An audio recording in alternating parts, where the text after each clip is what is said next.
Hey everyone, welcome back. Beckman High School National League Week 2 action. We're into our afternoon session. The Olympic Club taking on Alumni.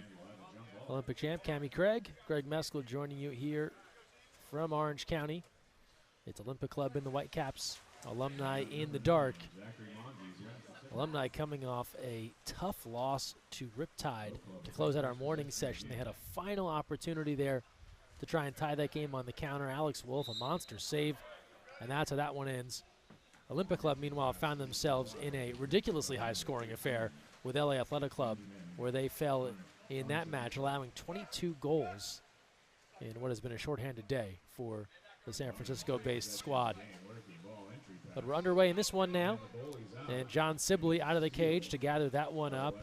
Our officials here, Sergio Macias and Jen McCall, as we get going. I'm looking forward to an energizing game here, or a physical one at that, seeing how both these teams slowly start flowing into this game and what their game plans may be. Maspanitas waving it around and hits. Such control. Great patience here, attacking into that defensive player, pulling him out, giving space for the center. Plenty of time there to be up on his legs and find the back of the cage. And just tell us about kind of the leg control, leg strength he has there to kind of stay in that play. He's fading backwards and still faking and scoring. It's not an easy angle for him to be moving towards the 3 position there or away from the cage. Usually you'll see centers kind of cut their angles and move more towards one side of the cage or the other. So it definitely takes some leg strength to do that, and more core strength to crunch and get that ball down. Few fakes here as Alumni is on the attack. Running out of time on the shot clock, and that one is tipped away. Sibley gets enough of it, ricochets off the frame of the cage, and Olympic Club will control. Sibley in cage for O Club. Benjamin Goncharenko again getting the start here in the first half for Alumni.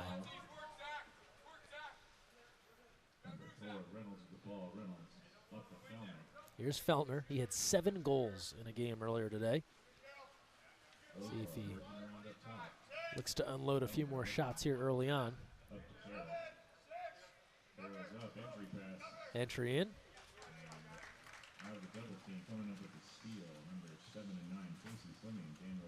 We talked a little bit about the opportunity these teams have to play together and be together.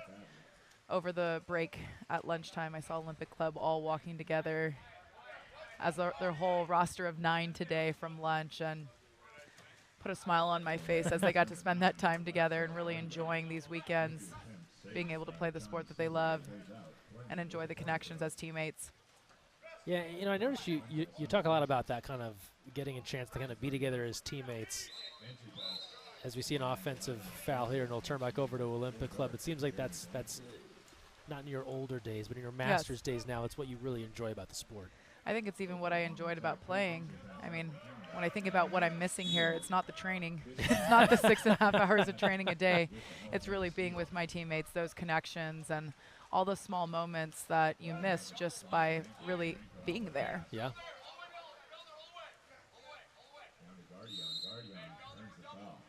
Alexa Gardigan trying to move through, and we'll see an exclusion.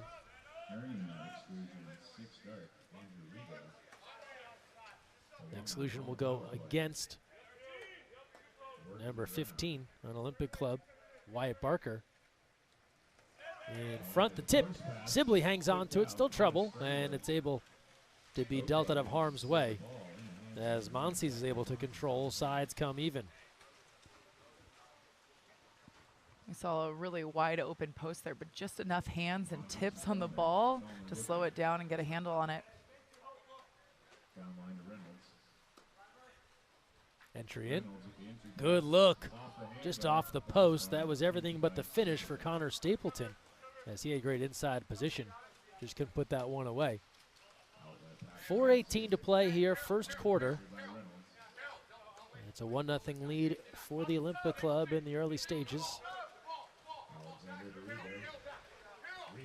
Entry inside, trying to step through, and again the defense as Fellner and Blanchard getting tangled up, and now Sibley to try and ignite this offense. Blanchard trying to find a lane there to receive that entry pass and finding himself just a little bit wide outside the post. We talk about just the importance of feeling, not only seeing, but really feeling your geography in front of the cage as a center. It's kind of a built-in GPS system over the years.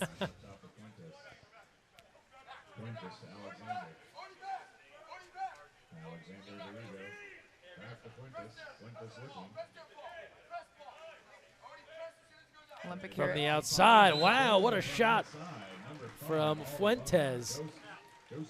That's in a difficult spot. He's from about 8 meters, maybe 7, call it, and just lets it fly. And no foul there. We're doubling the center here, and we're pressed out on defense on the perimeter. No way that the goalie was expecting that coming. Now he kind of dipped the head when he picked it back up, let it fly, and hit. And that's the first of the day for Alumni. 1-1 game right now.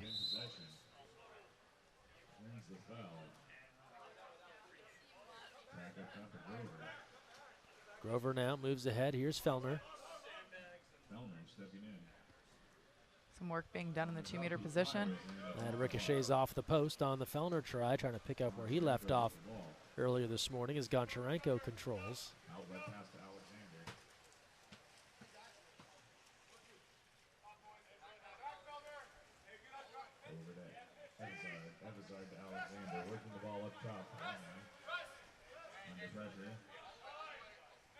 Entry to about 5 meters. Here's Stafford looking inside, shot clock winding down. And right as the buzzer sounded, that shot sailed wide. Great defensive possession for Olympic, not giving Alumni much of an opportunity for anything. On this end, good look. Barker didn't feel like he had it, dealt it back out to Stapleton. Now Grover and Goncharenko there with the halt.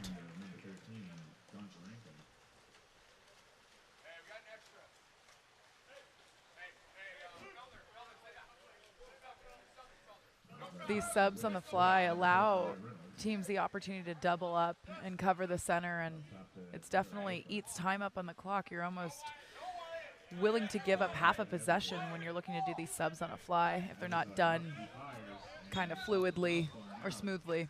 And we talked about the idea of playing multiple games in a day and trying to keep bodies fresh, and this is one way to keep the tempo up, right? Not have these games really just devolve into exhausted players dragging themselves up and down the pool. That's right. 1:45 to go, first quarter. It's still 1-1. Alumni Olympic Club. The dish from Witt knocked away. Barker tips it away. And now Connor Stapleton in transition. As Olympic Club will look to push. Here's Fellner. He's got numbers, goes to Parrish, moving in. Blake Parrish takes a look, and the skip is on the money for Parrish. Former Stanford Cardinal, able to convert and give Olympic Club a 2-1 lead. A nice little touch pass there. Parrish taking a look behind him, knowing he has the time to finish the shot, come up big, finds the back of the cage. You can tell Olympic is being pretty thoughtful about how they're covering the center play here against Alumni, but still finding a way to push their counterattack as well. Typically when you're sitting with a defensive player in front of the center, it can slow down your counterattack because you're coming from that backcourt rather than that top line. But as we know, there are some key speed players on Olympic that you have to keep your eye out for. Yeah, excellent speed from Reynolds, of course. Grover, we've talked about.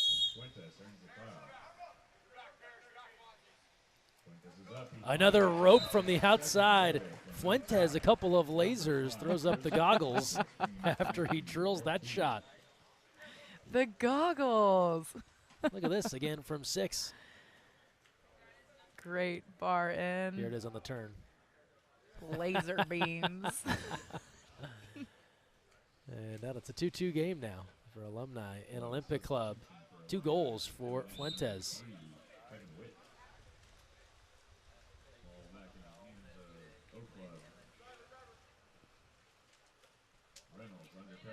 Reynolds finds Monsees now.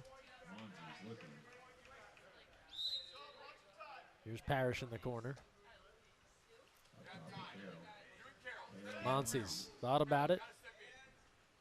Carroll from distance. Goncharenko ready with the right hand, knocking that one back.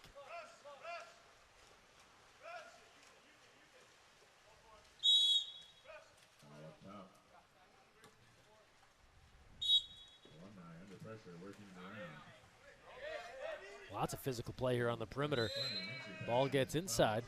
That's Blanchard setting up. Final moments of this first quarter. 10 seconds left, about a 4-second difference. Shot in game clock, that doesn't matter anymore now. Change of possession, just 5 seconds left. Here's the outlet. Parrish with 2, with 1, he's gotta go. Does not get it off. Time expires. Blake Parrish needed 1 more second to get that shot away, and that's how the first ends. Good battle to start. 2-2 Olympic Club and Alumni. We're back after this timeout.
The dog. She shoots. She scores! Yeah!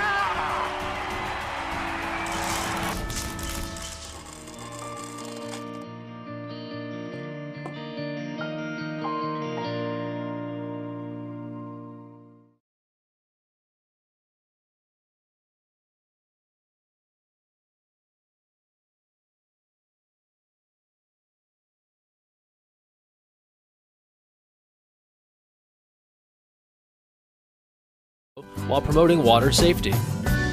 Improve swimming skills and learn a sport you'll love for a lifetime. For more information, visit splashballusa.org.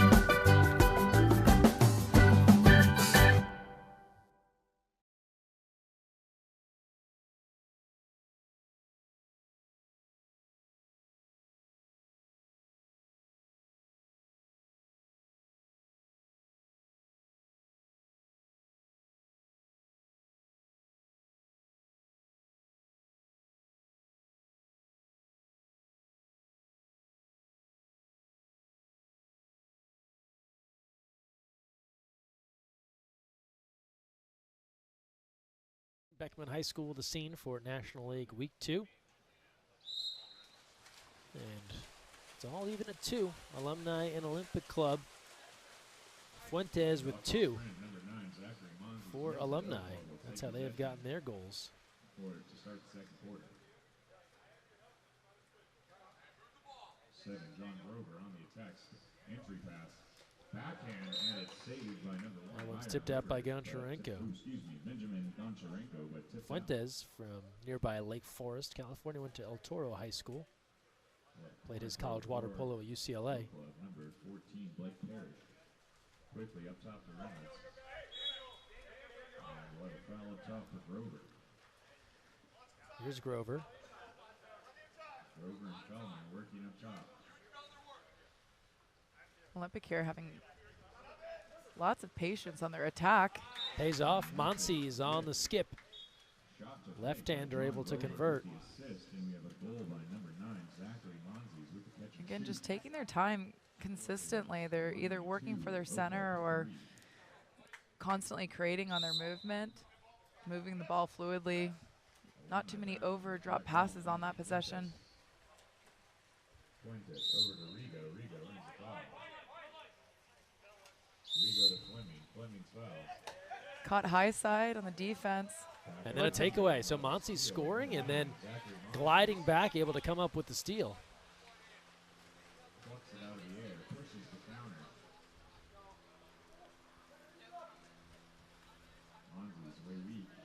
advantage here for Olympic, but is there the space? Trying to make it work is Blake Parrish. Parrish with the foul. Ball back up top with Grover. And they'll pull it back out. Grover. Entry inside of Masmanitas, a whistle first. And that will turn things over. Masmanitas called for the push-off. Having to be so strategic in the center position can be touchy at times. Anytime we're talking centers, Cammie Craig, sure to have some extra feelings about the topic.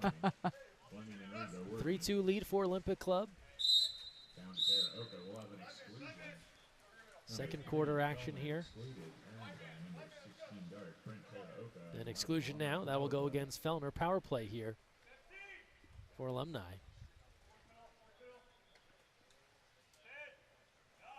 This is Rigo. And the quick shot is off the post from Teraoka. Second effort. That's also off the cage. Sides coming even now. Power play is over. Olympic Club back to even strength, but a third bite of the apple here for Alumni. Big lob. That's just off the post. Tried to go across cage. Fuentes looking to add to his tally. As you said, 3 possessions in a row, you can see them slowly start kind of drifting back to defense as the kind of internal clock is getting a little uncomfortable and saying, we've been here for far too long. That's an ordinary, as Reynolds, meanwhile, trying to operate on the far side.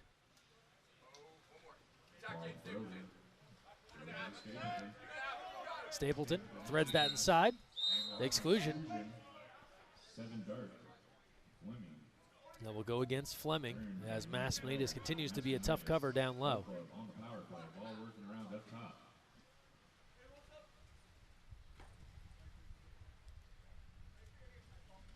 Parrish, here's Reynolds. Up on his legs. Knocked down, has to recover. That's good help from Gukasian. Shot there is off the bar. And sides are even again. Power play killed off. Ball in the hands of Fleming.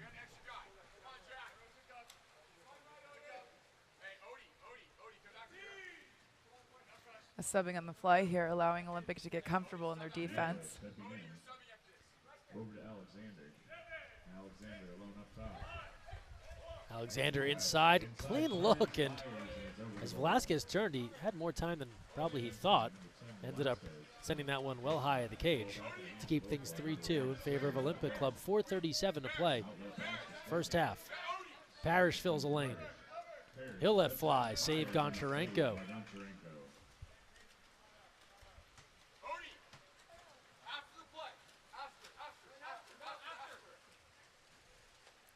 Sub waiting here, and here Coach Brian Flax calling out a sub that's coming from Masmanitas. Wyatt Barker ready to return.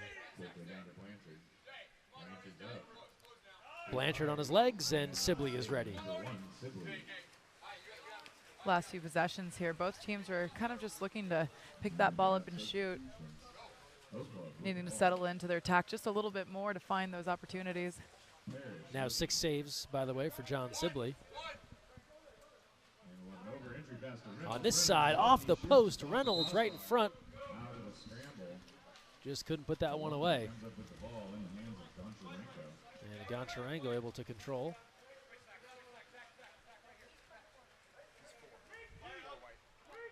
Alumni trying to answer, down 1.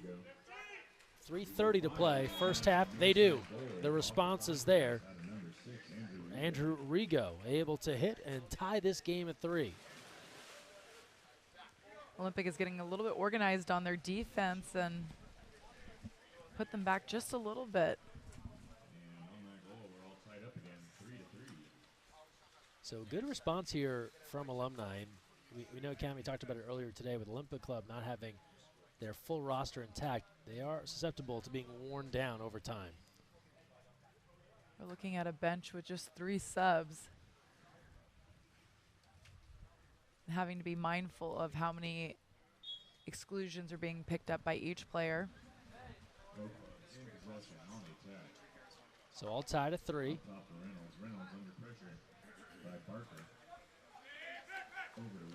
Entry in, good step, Barker. A lot of fakes in, goes high to convert, giving Olympic Club the 4-3 edge. We saw it with Masminius earlier here, Cammie. Again, Barker just has time to work. A great quarter turn, step out to the ball, and once that left shoulder is into the defender, it is hard for the defender to come around without going over the top of the center. Just buys himself time and protection of the ball to place it exactly where he wants to in the cage. How many fakes are too many fakes when you work inside like that? Do you have a number in your head? I typically try to get rid of that ball as quickly as possible. You're You more the hot potato model. Just get this out of my hand. Yes, but you also find, I mean, I'm noticing about Barker, he's very vertical in set, and that can be challenging because you invite the defender in a lot more when your legs are straight up and down. A few fakes here as Kevin Witt has come on. He controls. Shot clock to 5. 2:32 left in this quarter, and that's off the mark. As Rigo let fly a battle in transition. Correction, rather, that was Fadden. Ball number 3, Fellman. Fellman quickly to Grover. Barker back in at 2 meters, getting some extra coverage as Blanchard dropping back. And right as we say that, he draws the exclusion, getting Sample excluded. Olympic finding their balance here so they can find their flow within their 6-on-5. Can they cash in? Here's Grover. And he does. Jack Grover.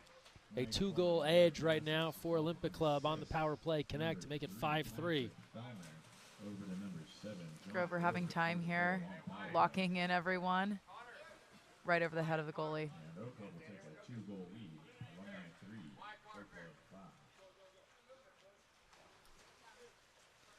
Find watching Grover over this weekend, just he's thoughtful about what shots he wants to take.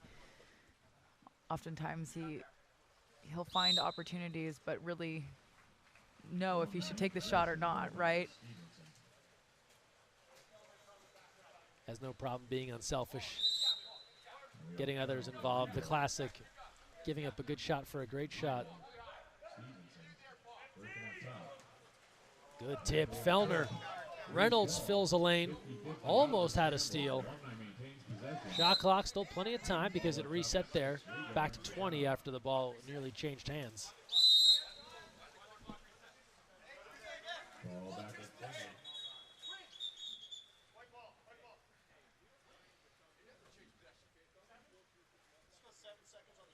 So they're going to adjust the shot clock here because it never did change hands, yet it was reset.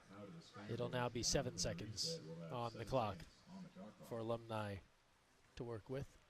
1:23 to go in the first half. Save, Sibley, rebound in front, and the backhand is there. Scored for Blanchard, right place, right time. Never stopped working, battling with Thomas Carroll. That's great awareness there. Moves straight to the ball. Finds back at the cage.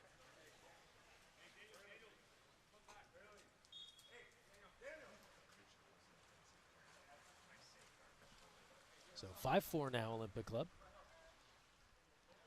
After the latest goal from Blanchard. Nearing 1 minute to play in this first half. Back inside, just an ordinary. Masminius looking for help. He'll go out to Reynolds. Shot clock to 9. Reynolds tries to rip it. He was inside 6 on the restart. Wouldn't have counted.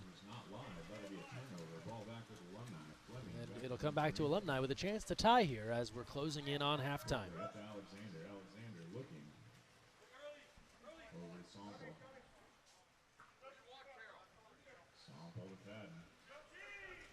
Sample controlling. Long cross pass to Rigo. Shot clock to 6. Rigo wide on the near side attempt. Shot clock is off now. 25 seconds left. Olympic Club can use all of this, although they seem in a hurry. Here's Fellner. Bad pass, tried to put that inside to Masmanides, just sailed it. It's back to Goncharenko. Alumni has got to move, but they have a chance. 5 seconds left. Weak side calling for the ball With here. 2, spinning backhand. That did not get near the cage, and that's all for this first half. Alumni edging back to within 1, but Olympic Club has the 5-4 lead at the break. We will step aside and return with the third quarter. You're watching National League action live from Irvine, California, here on USA Water Polo's YouTube channel.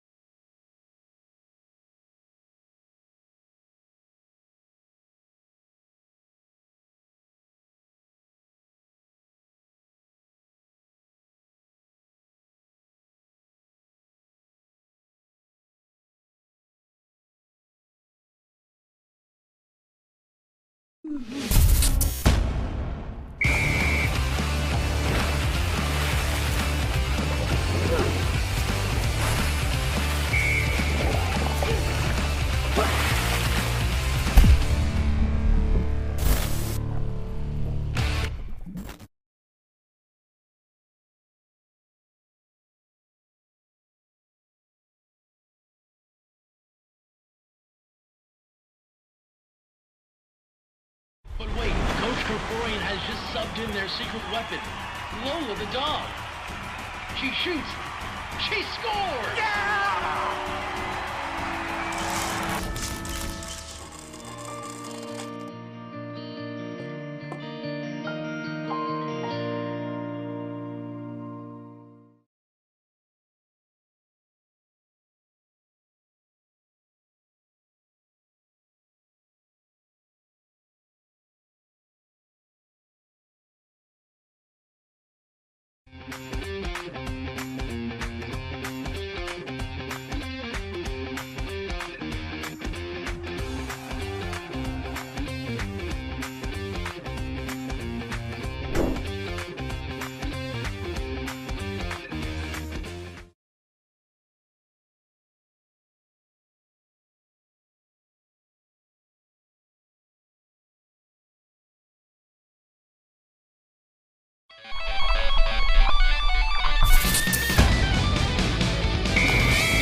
Third quarter underway here at Beckman High School. Cammie Craig and Greg Meskel joining you here. National League Week 2 action. Week 3 resumes April 9th and 10th at the Willett Aquatic Center in Irvine, California. Free admission both days, and by April 10th we will crown a National League regular season champion, and then we'll look forward to the Fisher Cup in May. Here's Masmanides, balancing the ball in one hand, trying to maintain control, draws the ordinary. Here's Grover, inching in, goes to Fellner. He likes shooting this direction, I think, Cam. This is where he piled up a lot of goals in the earlier game, and he's on the board here in this one. I mean, it's great. It just cross-face pass, just smooth and catching it, bringing the ball away back and just releasing smoothly. And Masmanides, he doesn't need much time. And everyone's looking to feed him and getting that ball right on his hand. It's like they have a contract. It's like, even if there's someone right in front of you, we're going to make sure it's right on your hand, just like this, as we're seeing out of set for Alumni. Velasquez rips the backhand to bring it back to within 1 at 6-5. Fans, don't forget you can follow along live scoring via 6-8 Sports. Head over to 68scores.com. Check in on the Gamecast option. You can see that early on in the blocks department. John Sibley with 7 saves for Olympic Club after one half. Goncharenko with 4 for Alumni. But again, they've split their keepers, and so coming in now, Byron Rivers to maintain the cage here in the second half. Reynolds takes the corner up top quickly to Fleming. I'm curious if that's what goalies prefer or not, to split games like that. Good tip in, just confusion in front of the cage. Rivers looking for help. Blake Parrish opportunistic. Able to slam that one home. 7-5. I would think goalies are a bit like quarterbacks. They don't want to come out of the game. They want to be in the entire time until the deal is done. Rivers done a great job, though, of coming in those final. I think he split the game just like this morning. Exactly, yeah. But coming into that second half of the game and bringing some new energy.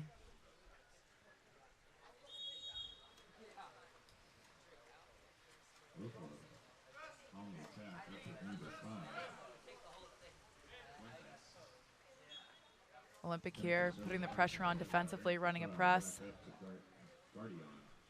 Working to front in the 2-meter position. Trying to post, nothing there just yet. Now they'll slam that pass in. It kind of dies on the water as Gukasian looked to pour that inside of Blanchard. Just not enough space there. Instead, Olympic Club comes up with it, and now the outlet here to Reynolds. O Club with a chance to pull ahead by 3. 6:12 to go in this third quarter.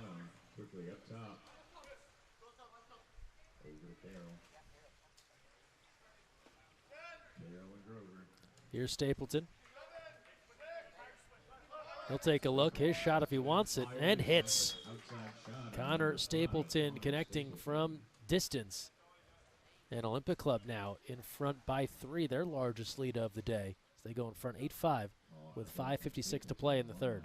We're seeing a lot more opportunities from this position, a lot more goals coming from this position, as many times this is a place where we feel like this is appropriate to drop back from. It's a little bit harder of an angle to shoot, but Olympic is taking advantage of this drop. Good gather there and an attempt from Blanchard in what seemed like a tough position. And it goes high at the cage.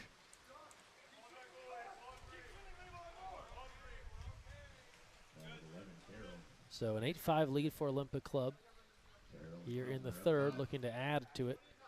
Fellner threads that pass inside in an ordinary, working to Masmanides. Actually, Barker now is inside. Now they go to Barker. Inside water, a problem. Cross cage rip for Wyatt Barker. You have to love the passes that come in that way. Barker's momentum was already moving in that direction as that ball skimmed across and just met where he ended up moving towards. He was able to just pick the ball up there, get on his legs, and finish. I've seen him a few times, too. He gets such a good turn inside, but then he has all the time in the world to try and decide what he wants to do with it. Sometimes too much time is complicated. But just great to see both Barker and Masmanides in the 1-2 punch here, just holding down that real estate in the 2-meter position. So now a 9-5 advantage for Olympic Club, and things going from bad to worse for Alumni. As an offensive there, they turn that over. And now Sibley.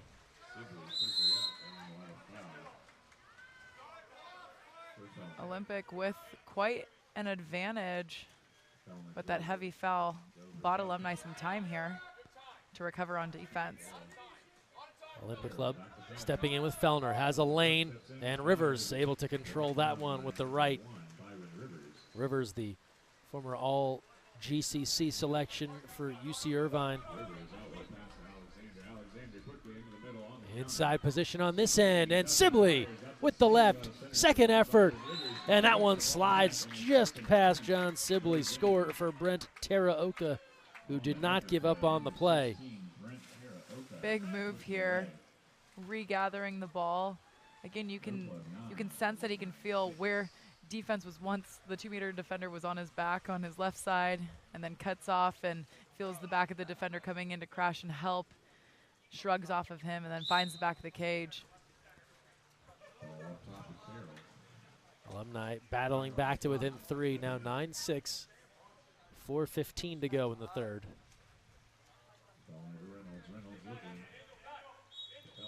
Offensive, so an opportunity now. Alumni getting one back and now getting the turnover.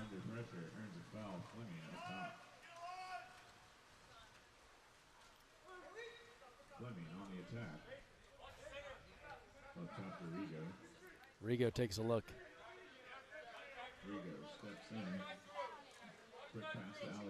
Out high on the perimeter, nothing there. Rigo now. He's knocked down. Shot clock winding down, 3 on the timer. They got to go, and they dump it aside.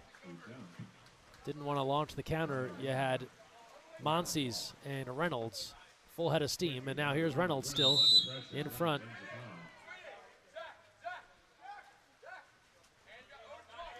Olympic kind of relying on that speed and opportunity, now slowly moving into their half-court attack here. 3:21 to go, third quarter. Fellner, release, rotation, splash. We've seen it before. We've seen it here today. Adds another. Just like loading it into a pitching machine. Once he has some clearance, Fellner lets fly and buries it at the back of the net. 10-6. Really no warning. There's no fake or buildup. It's just, here it comes. No, it's be ready. To continue with the baseball analogies, they called for the fastball. He's not messing around. Coming right down the heart of the zone and drills it from the outside. Under 3 to play in this third quarter. Alumni looking for answers. That's off the post on the attempt from Austin Stevenson, former Long Beach State 49er. Olympic with the advantage. They've got Reynolds. Reynolds has time and space. Rivers turns away the cross cage attempt.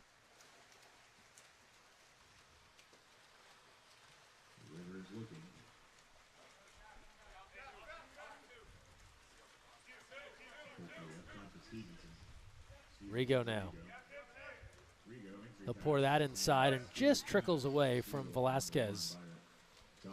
Comes back to Sibley with 2:10 to go in the third.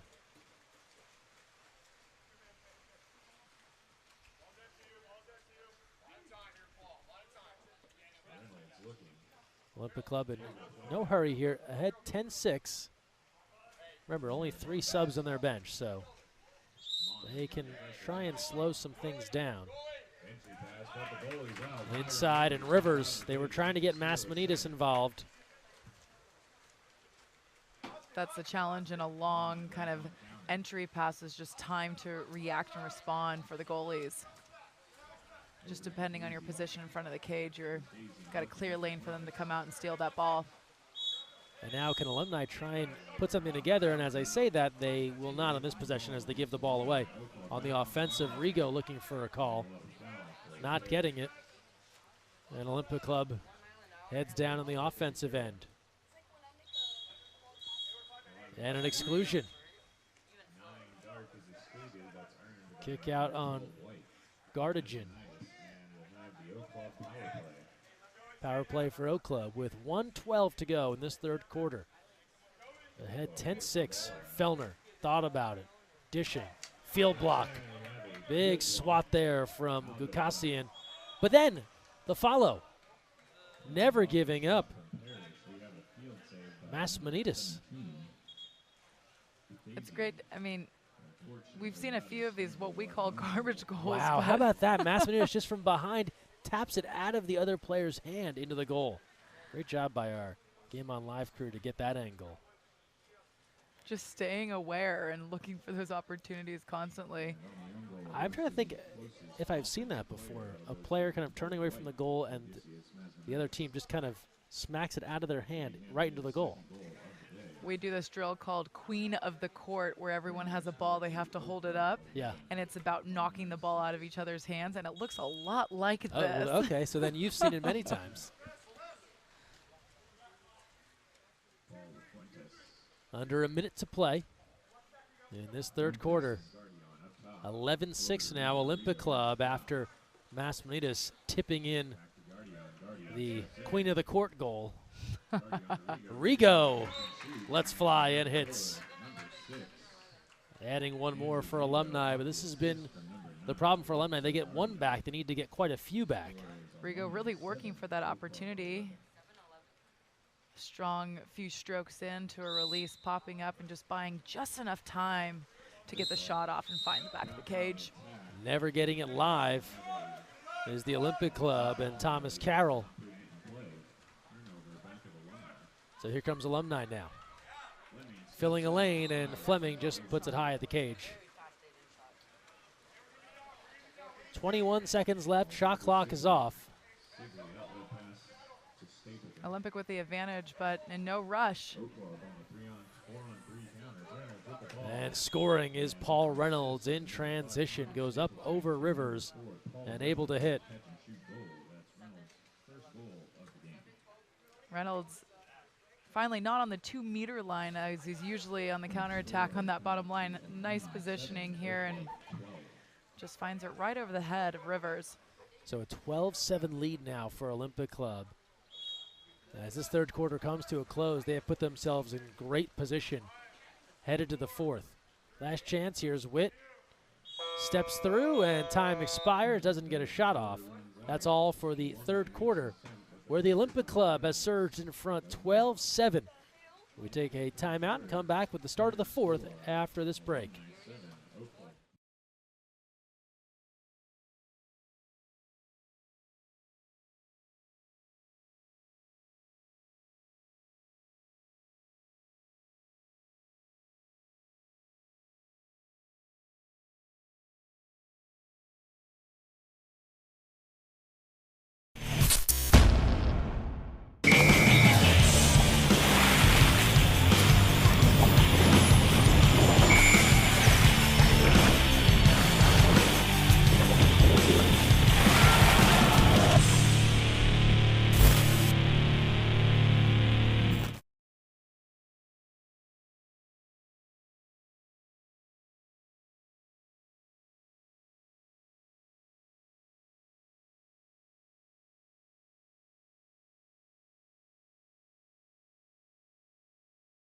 Sport of water polo while promoting water safety.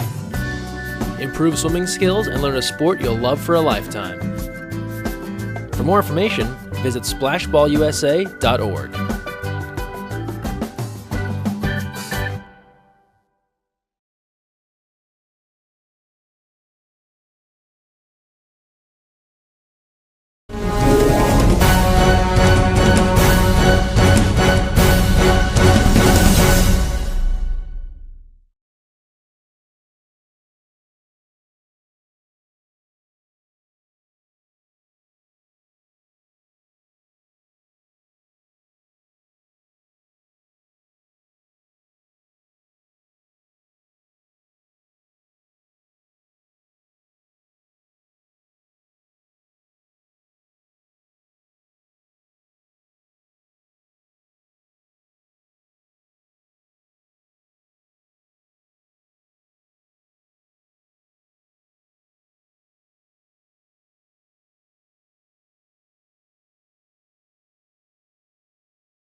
Fourth quarter on the way from Beckman High School. Olympic Club and Alumni, and Olympic Club in command of this one, 12-7, and they control the opening sprint.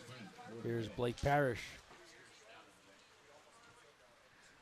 Alumni going into the fourth quarter down by 5. They'll have to be quite focused to get this game Great balance and here reach. on offense by Olympic Club. Fellner, 2 goals. Massiminides, Parrish, Barker, all with 2 goals apiece.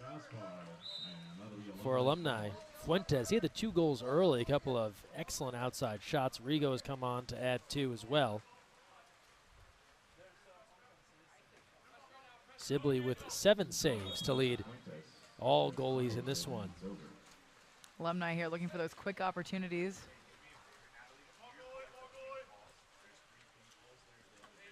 And I know, Cammie, you're a fan of a good assist.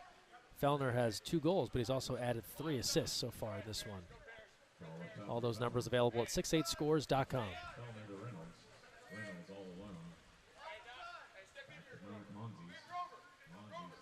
Monty's out to Grover. Thought about it. Good fake to Reynolds. Gave the look like he was going to shoot, and that bought time for Paul Reynolds to get into position and bury it. This is something that Olympic has done collectively well as a team all weekend, is these setups, you know, really drawing out defense or locking in the goalie and passing it off and creating an easier opportunity for their teammates.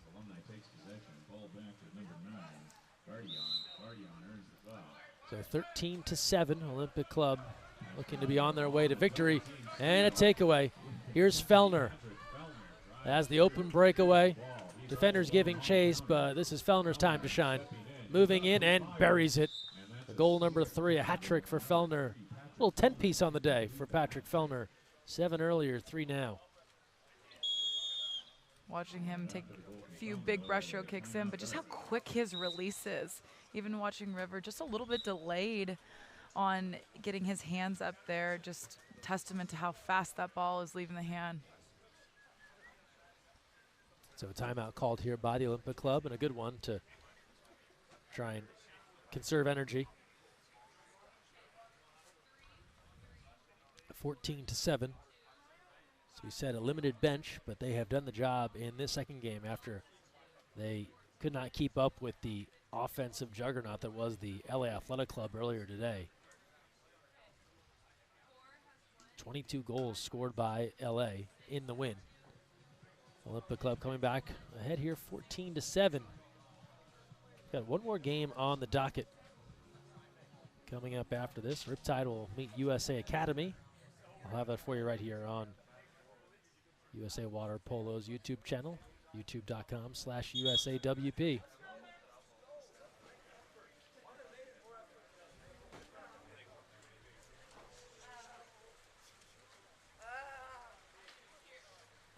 Out of the timeout as we get set to get back to live action here. And you mentioned it, Cammie, Alumni need to be highly focused. Right now they're running into a bit of a time issue. It's the 4th quarter, 6:37 to play, and they're down 14-7. It's a lot of offense that needs to happen in a hurry. Out of the timeout, number 9, Guardian with the ball over to Rigo. Rigo entry pass, working, and earns the foul at center. The exclusion.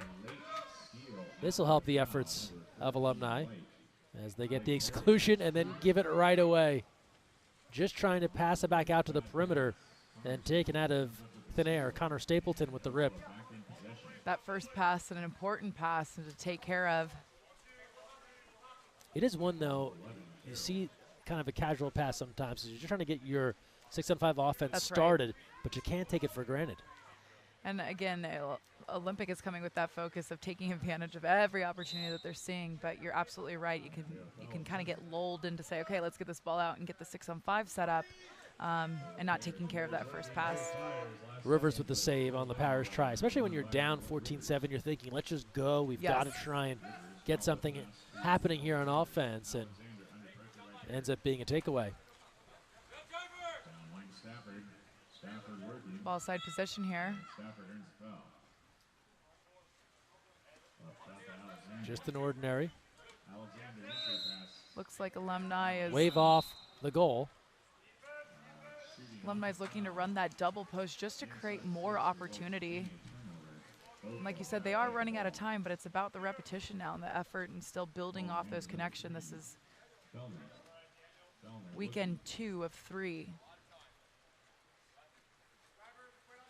Yeah, looking to have it all culminate in weekend 3 to earn a National League regular season championship. We'll have full updated standings this week at usawaterpolo.org. There's a field block.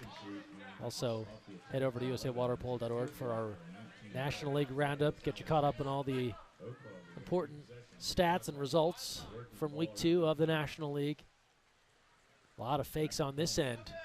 Shot clock to 5, and ripped from the outside. More Fellner. I hope he's okay after today. Get some ice on the shoulder. Yeah. He has gotten his money's worth here this weekend. Fellner, his 4th in this one.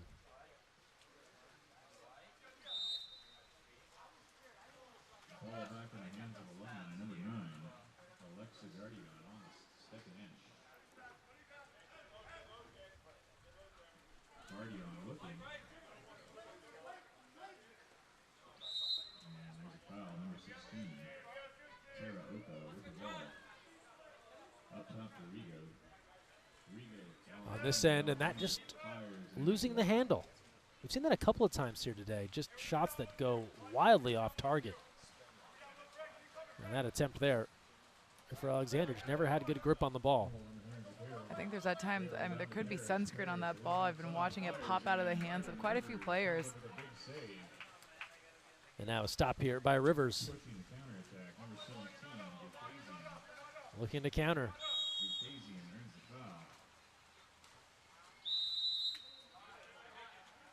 Ordinary, but he's inside 6. That'll come back anyway. You've got to be outside 6 meters on that restart. If you're going to take the shot after the foul, it has to be outside 6.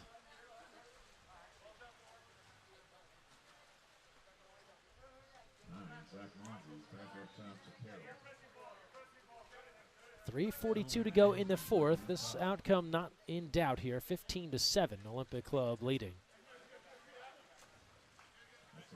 That pass gets away. A fight for it. Good hustle there from Carroll. 2 on the shot clock, and Parrish will dump that away.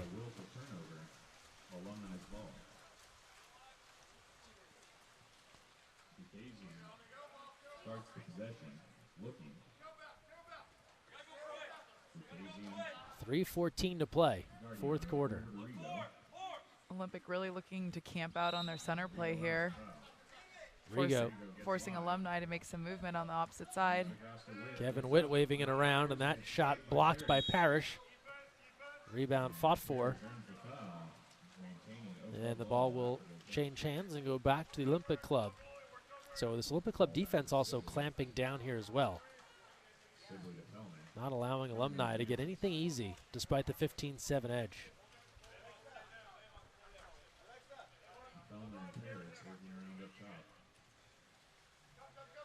Parrish now with 2:40 to go in the 4th. Entry in, triple team. The exclusion called as Masmanides is posted up inside.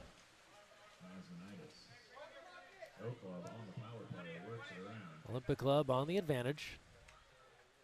Taking their time, really drawing the defense out of position as much as they can to create Great opportunity. save, Rivers. They got the shot they wanted.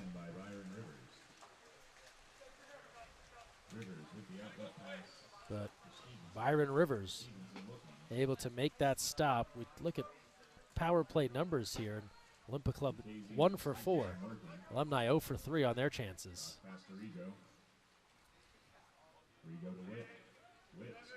Kevin Witt tries to go bar down, just misses. A close call. Sibley gathers it up with 1:45 to go here in the 4th.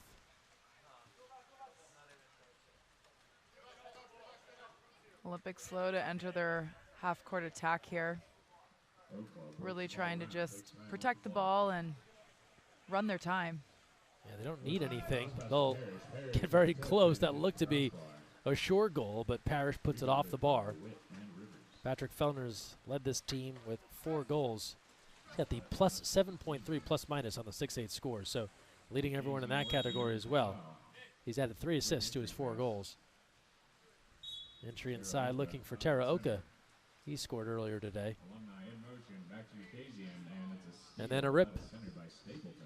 So they tried to get Levon Kakazian in the mix, and just from behind, Connor Stapleton. He's made a couple of crafty plays in this one as we are under a minute to go in the fourth, and a 15-7 lead for Olympic Club.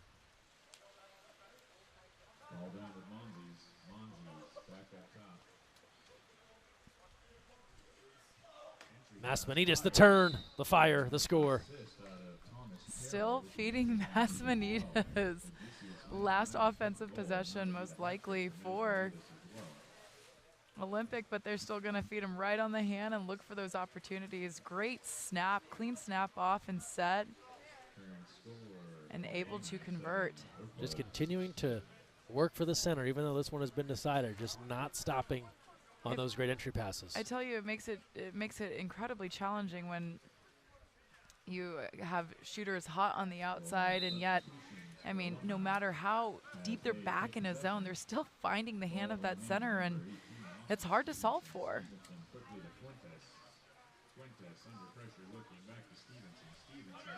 25 seconds left. The exclusion. Now a 4-second difference shot in game clock here after the kick out on Carroll. Good look right in front, but the backhand is off target. That was a point-blank range opportunity for Blanchard. Couldn't convert.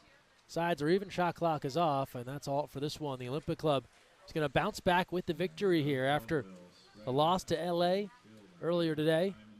They battle back in a major way in this afternoon affair, defeating Olympic Club 16-7. Patrick Feldner, 4 goals, 3 assists, and that's your final. They take it 16-7 to close out week 2 play. As we look at other numbers in this one, we told you about what Feldner did. Masmanides adds 3 for Alumni. They spread it around, 2 goals each for Fuentes and Rigo. Teraoka added a goal as well. Sibley with 7 saves for Olympic Club. Rivers with 5 saves for Alumni. That's all for this one. Well, Cammy, one more to go. We'll step aside here, come back shortly with our finale today as Academy will take on Riptide. But the final in this one, Olympic Club 16, Alumni 7.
Alrighty, welcome back to National League.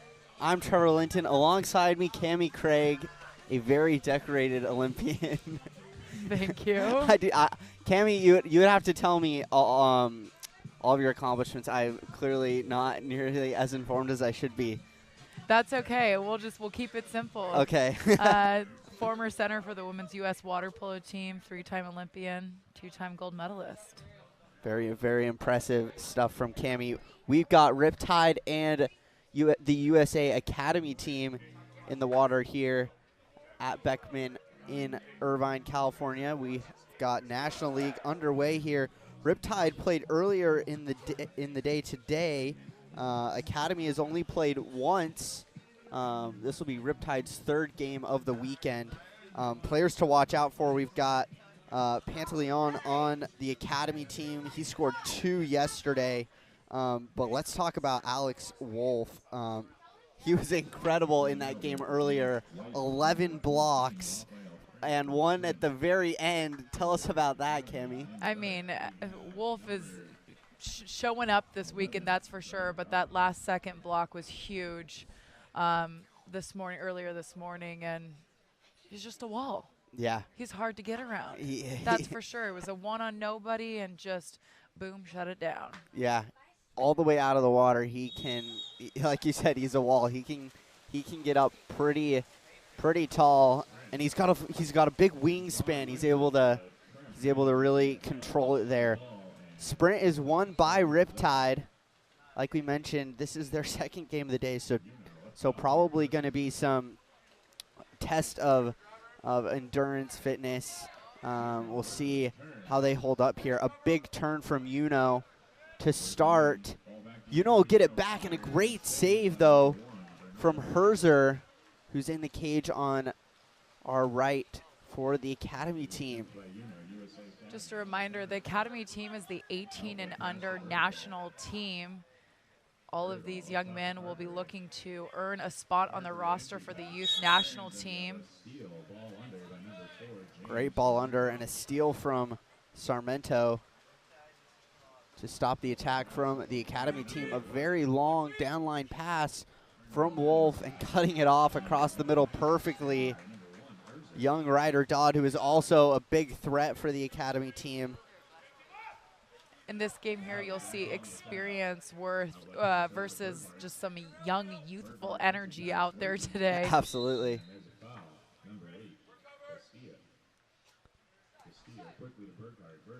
Academy kicks it out and goes up top for Vertigal.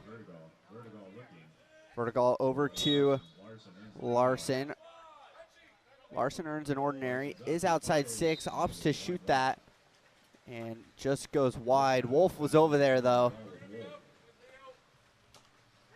He'll send it up to McCole. Neither team on the board yet, already a minute and a half into the first. Beautiful pass into center from Turnbow Lindenstadt. What a great connection here, and that's just a testament to the time that they put in and how they train, and what a connection. A nice lofty pass landing right where it needs to be for a quick tip in there. Turnbow Lindenstadt with 3 goals on 6 shots in the earlier game. Keep an eye on him.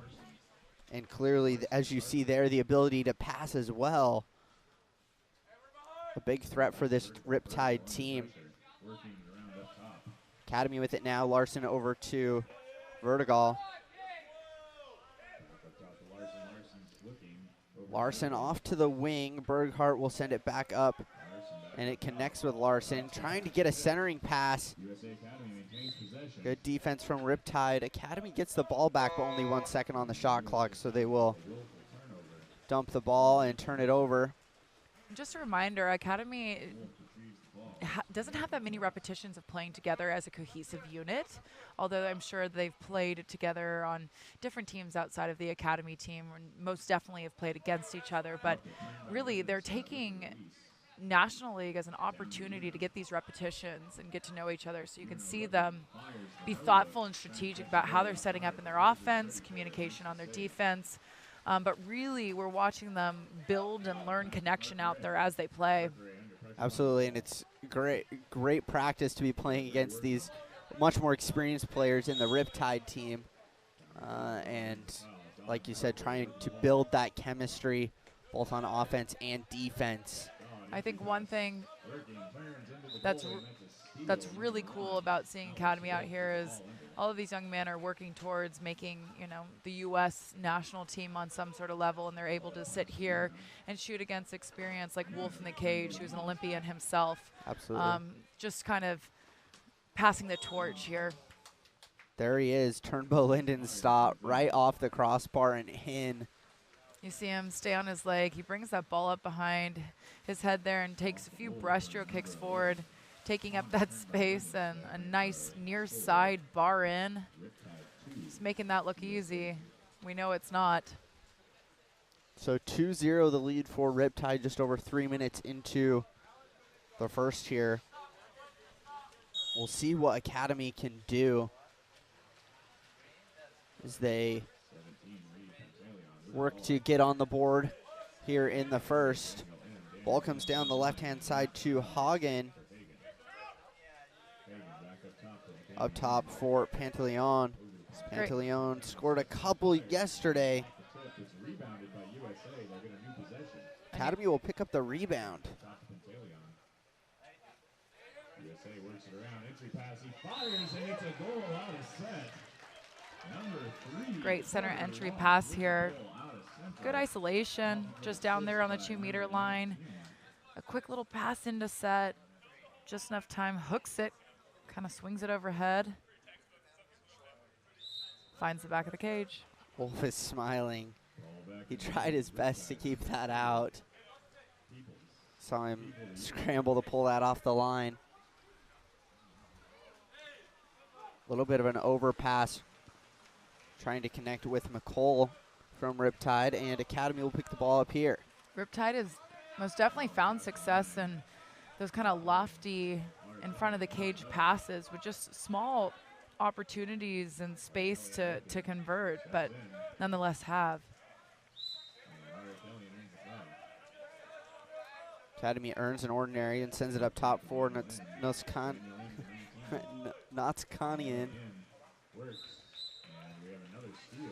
Wolf making sure there's no scores out of set again, coming out and putting that ball under. Some aggressive play from Carter Loth. Riptide will be momentarily 6-on-5. Turnbow Lindenstadt trying to take advantage of that. He sends it wide on his shot. Long downline pass tapped on by Arkelian and able to find Herzer. Let's see. I believe that is Herzer. 5-meter opportunity here to tie the game up for Academy.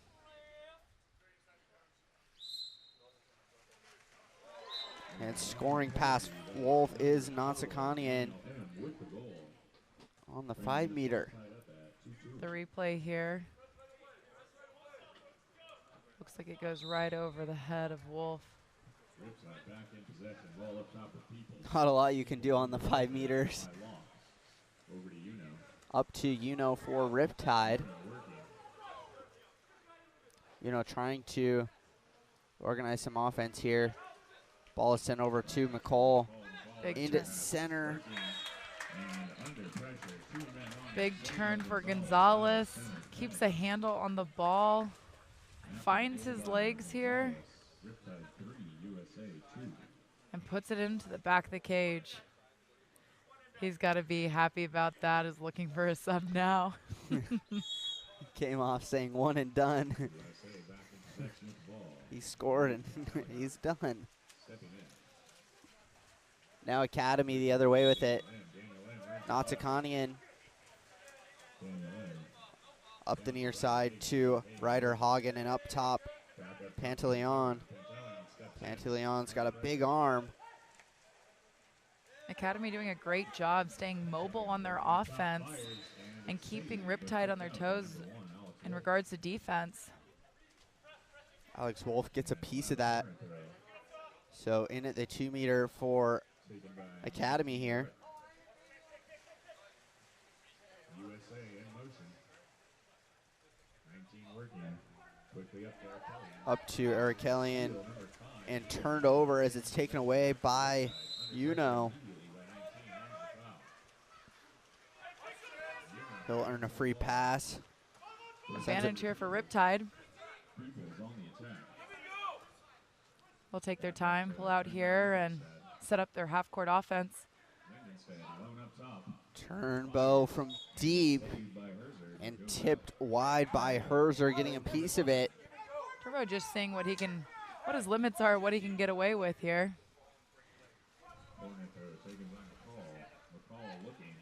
Got what he wanted, at least as much as he could get, as they get a ball in at the 2-meter, and it's going to be a kick out, and the goalie gets kicked out. Herzer excluded 6-on-5 for Riptide, and Academy's got to get a few more players in the goal. Hands up. We'll see what they can do here. A short side shot from Turnbow Lindenstadt on the power play. These are the situations that are challenging. I mean, just for any team that's been together for a longer period of time, but I would say not often do you take practice time to practice a situation like that. Your goalie gets ejected. Okay, what is the game plan? Yeah. How do you want to, what are your next steps after your goalie is swimming towards the corner there? And as you can see, there's a little bit of giggles like, okay, here we go. What does this look like? And being aware of that. They're all doing a very good job of keeping their hands up, but Riptide doing a good job on the power play. Larson up top. And there it is again. Oh, a pass that was telegraphed by Karkari, and good defense from Riptide as Lena gets a piece of it. Academy, again, you know, being certain that those eye contact and connections are being seen or felt through each other, but also that tunes in the defense of what the next move is. Having to get crafty or creative about how they feed each other for those opportunities. Turnbow unable to feed the center pass to Sarmiento. And Academy will pick the ball back up with just over 30 seconds to go in the first.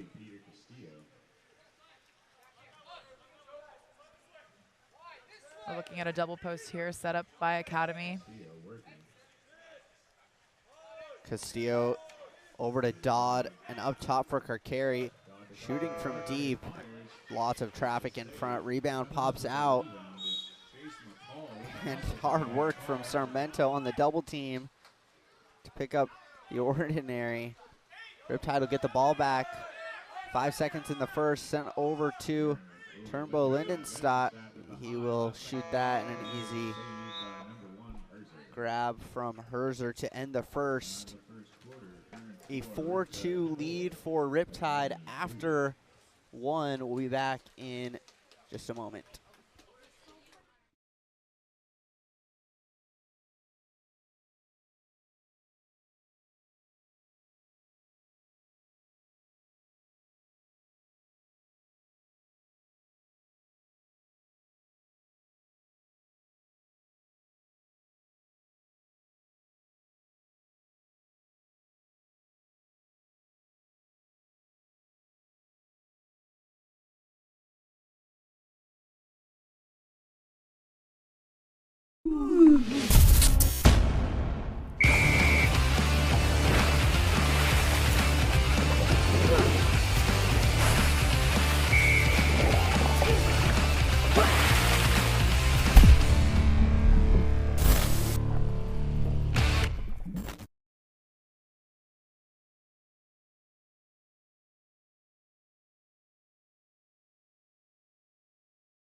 number 11, Ryder Dodd. Alrighty, back for the second here. Ryder Dodd sprinting for Academy. He will win it. Just barely. Rafael Kremp almost got a piece of it. It was tapped over the lane line here. Picked up by Karkari for the Academy team, and they'll start off the second with the ball here. Vertical earning a free pass. Down low to Dodd. He is fouled. Academy wasting no time trying to take advantage of their opportunity as they are down by 2 going into the start of the second quarter. Orienti trying to look for a pass in center. Shot from deep. Vertical. And blocked by Riptide. Back the other way, it's Uno.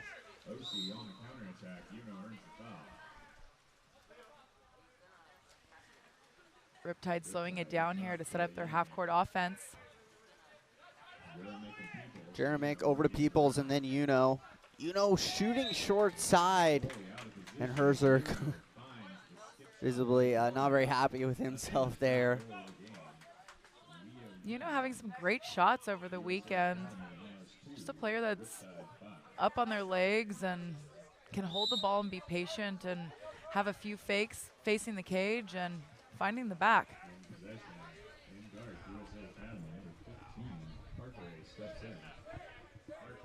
Karkari with it. Back to Castillo. Over to the wing, back up to Castillo. Pass inside, and too much traffic. Turnbow Lindenstadt. Running a double post can really open up more opportunities for Academy, but it does make it tight in front of the cage. So those center entry passes lead to opportunities, but you gotta be quick in the 2-meter position to really get a shot off. Yeah, if that ball doesn't end up right in your hand, it's tough to get a shot off. That's right. Nice save from Herzer on the shot from Peoples, and Academy able to hold on defense. Herzer glare and all, finding the ball even in the sun directly in his face. Dodd back up top to Karkari. Karkari thought about shooting, sends it back up to Vertigal, then down to the wing. Picked up, scrambled for, couldn't get a hold of it. Was Castillo, I apologize, and then the shot clock expiring. Castillo had the ball inside in a good angle, just bobbled it. Couldn't get a hold of the ball. A little over 2 minutes through. Some tight pressure defense here on Riptide. Lots of traffic in front. Cheap shot, getting a piece of it. Herzer to make the save. Shot coming from McCole. We're seeing different offense on both ends. Academy a lot tighter, like you said, running the double post.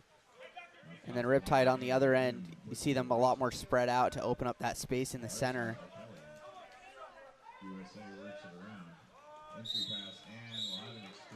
Academy earns the exclusion here.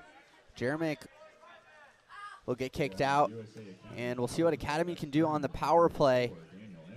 It's sent out to Arkelian, near side for Hagen. Back up to Arkelian. Sherlock, Arkelian into center, looking for the tap in, and Wolf tracks it down. Loth trying to get one past Alex Wolf. Just too good there. Turnbow Lindenstadt now the other way for Riptide.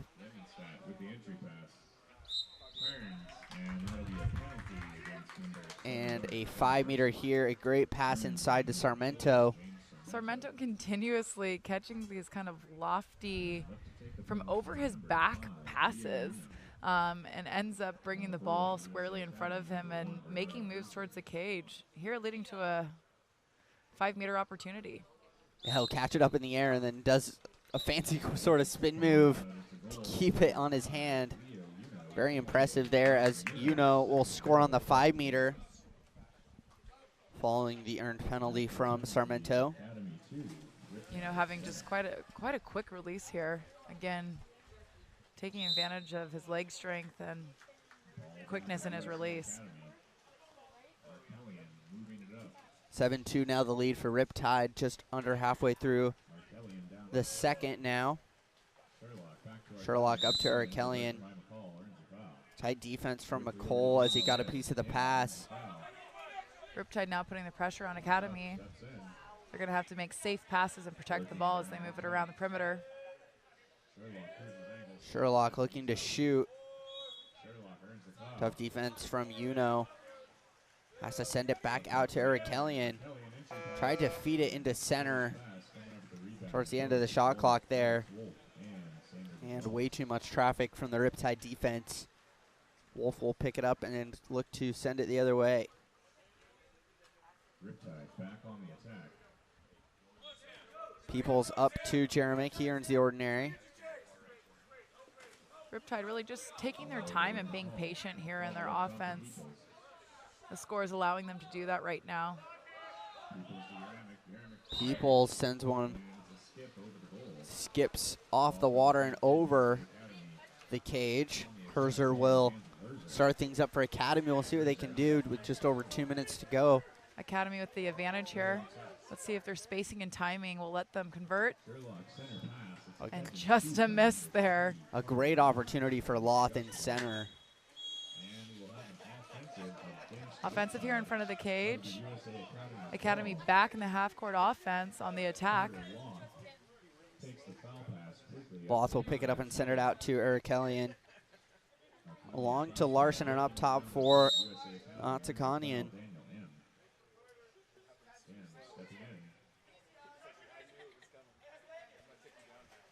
Once again over to Larson. Sherlock has to go back up top to Atakanian again. Thought about shooting that. Lots of dry passes from Academy. And a good look from Hagen, but Wolf again with the save. A lot of hard work happening in 2 meters there for Academy.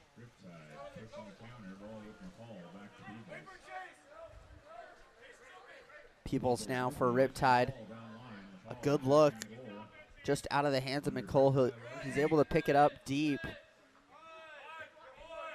Back outside to Lena again. Clock running out. The shot clock has seemed to surprise quite a few times. It surprised the shot clock throughout the weekend. Chasing down some of these teams, we're seeing it consistently. Nice pass across the goal mouth from Sherlock. Great advantage here and just great awareness to see his teammate cross the pool. Great pass. That's going to be a hard shot for Wolf to follow and to block. Those cross-pool passes really draw and get the goalies off their balance. And a well-timed pass, too. How tough is that to make that pass cross cage to Hagen? There is some patience that's needed there. And, again, timing of the pass has to be lofty just enough so that he can get his legs underneath him. So Academy able to get on the board once again here towards the end of the second. An exclusion on Karkari, so Riptide will have a late power play here in the second. Back up top to McCole, up to Uno.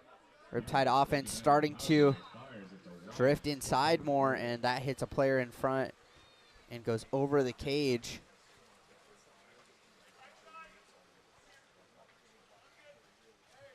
Academy able to defend the power play off the block in front. Back up to Burkhart. Burkhart in the corner, lots of pressure. He has to send it back up top to Pantaleon. Over to Karkari. Inside, turning, underwater. Arienti able to get the shot away, but just wide. Wolf, a deep pass, but just a little long for Kremp. And an aggressive play from Herzer. Herzer will send that very high over the cage. And that will take us to half here. A 4-goal lead for Riptide after 2. We will take a break and be back.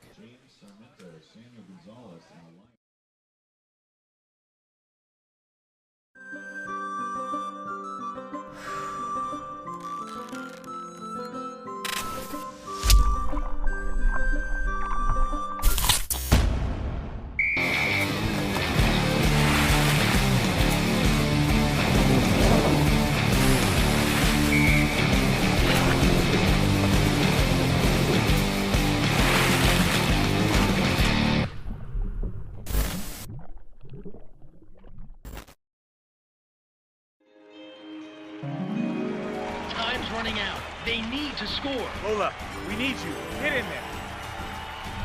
But wait, Coach Kerkorian has just subbed in their secret weapon, Lola the dog. She shoots. She scores! Yeah!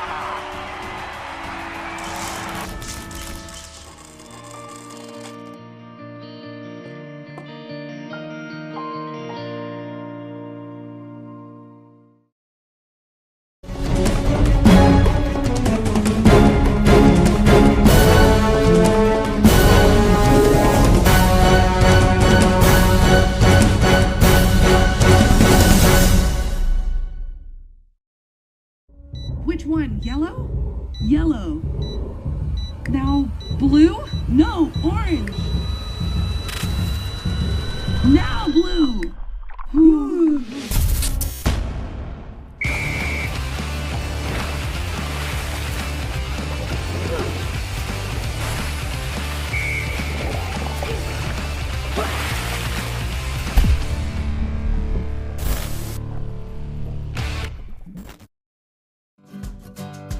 You never know where the next Olympian might be coming from, but it could be water polo, and that starts with Splash Ball.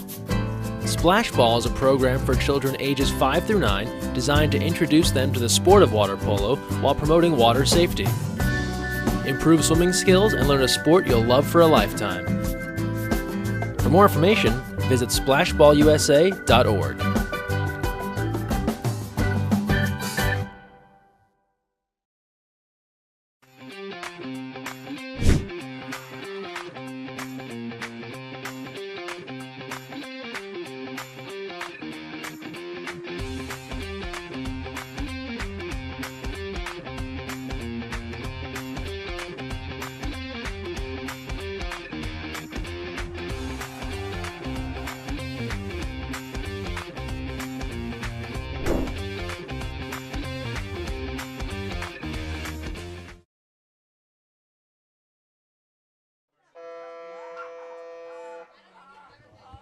Alrighty, we are back here for the third.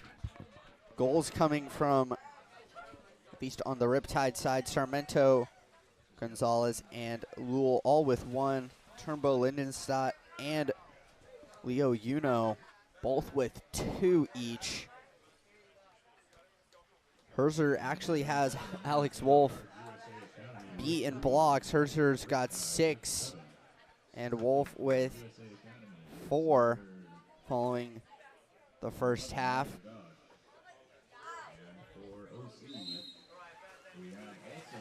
Goals for Academy coming from Hagen, Natsakanian, and Carter Loth.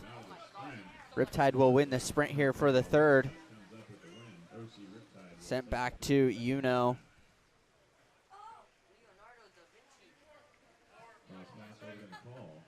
Back to McCall. Lots of movement down on the 2-meter line from Riptide. And that will earn an exclusion.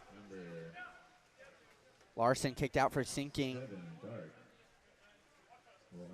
And back up top, the ball goes to McCall, then Uno. Feeds over to Turnbow. Turnbow Lindenstadt off the top corner and in on the power play. We'll watch the replay here. Notice how he takes his time with the field blocker.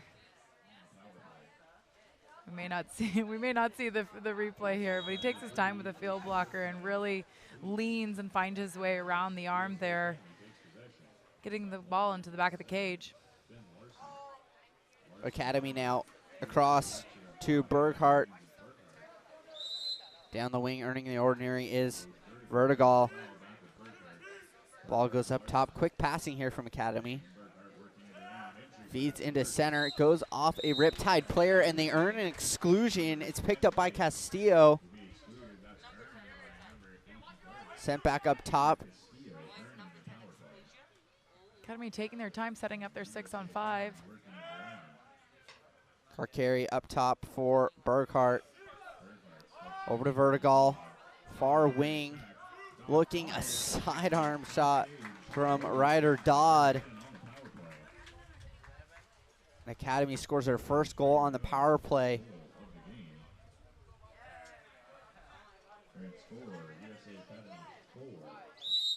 Replay system looks like it's struggling. Apologize. Academy down by 4. They're going to want to put some pressure on their defensive play to try to get some opportunities going into their offensive play. Turnbow, Lindenstadt down to Uno and across for Lena. Lena slips from his hand, able to recollect and send it on goal. It hits the post, and Riptide able to contain the rebound as it's sent across the middle for Bellegardi. Uno back up top for McCall. Hard work happening here at set. Nice kick out pass, but unfortunately lands in the hand of Academy. Academy is off on the offensive attack. Yeah, Sarmento had a couple players on him in center. Had to get rid of that quickly. Academy sends it up to Vertigal. Great center entry pass here. And another exclusion earned, back-to-back exclusions earned by Castillo.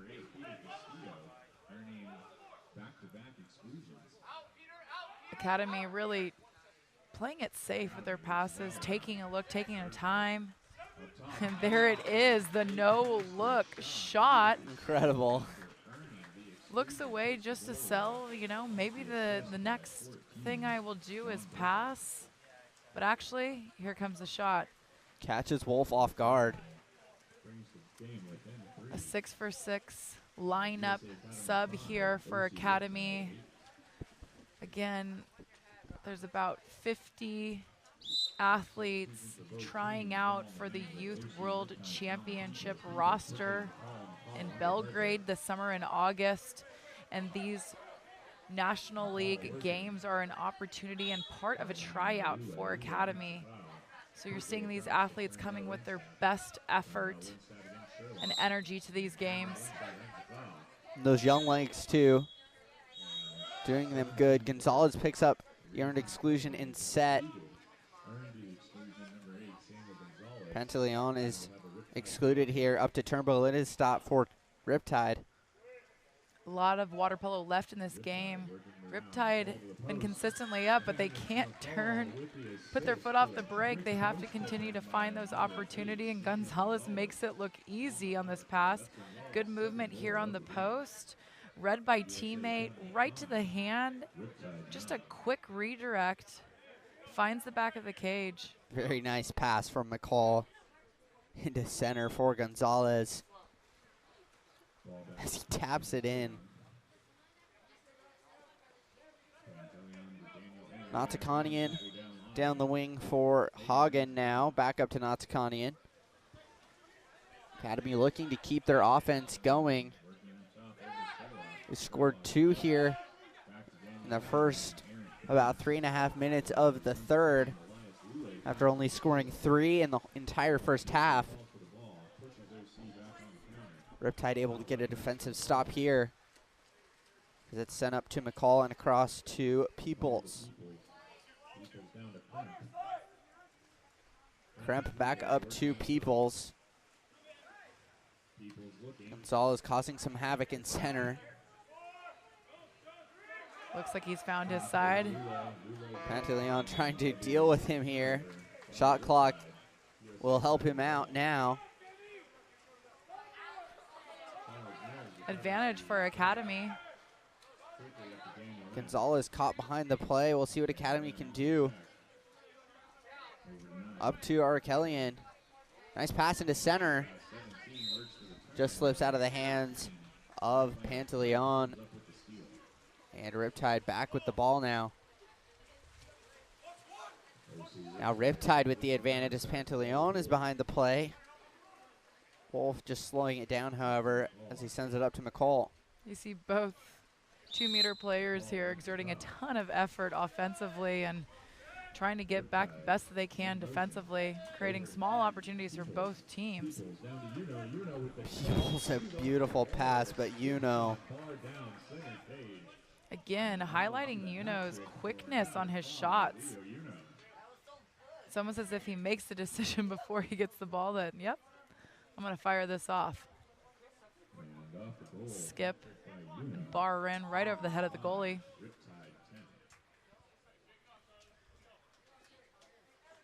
That is not an easy shot to take. He's done it twice now in this game.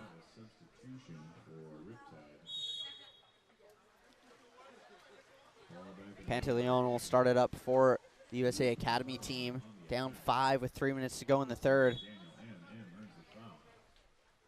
Natakanian earning the ordinary. Getting the ball back now.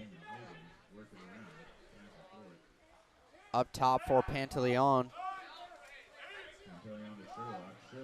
A backhand tap from Orienti. Wolf able to flag it down. An immediate offensive on Riptide, so the Academy team will get the ball right back. One thing I'm noticing about the Academy team versus some of the players or teams on that have played more together is those really quick kind of early on center entry passes. Sherlock scoring from outside here.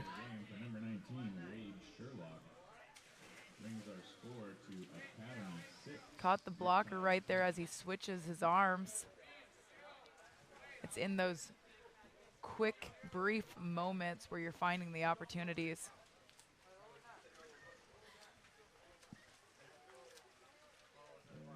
Academy getting some substitutions here.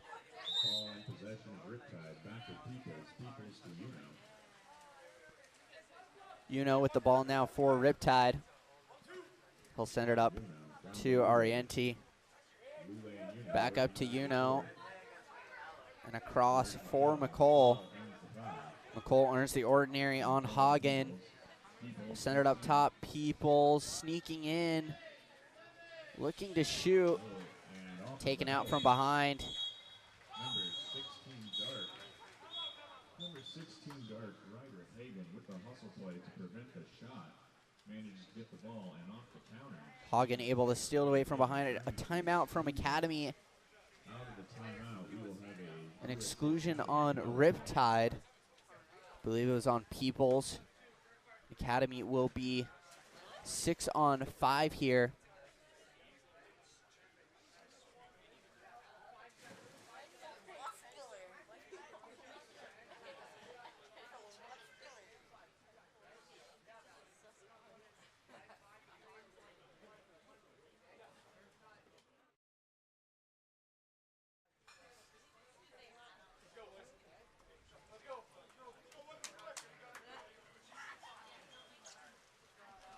Academy just 2 for 5 on the power play so far.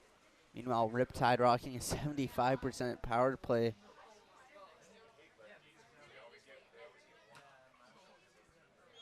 Also opting for a goalie change. Schneider in for Herzer on the Academy end. Academy working the power play now as it's sent up to Ryder Dodd.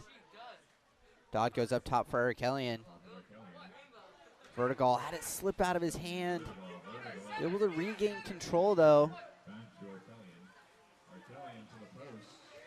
Not a bad look, but just a little bit loss of legs and control there of the ball. Couldn't quite finish there on the post. The other way, a beautiful feed from Yuno, and on his back, it's McCall finishing. Again, just the timing of this pass. He throws a little loft on it just so that they can regain their legs here, find that high top shelf.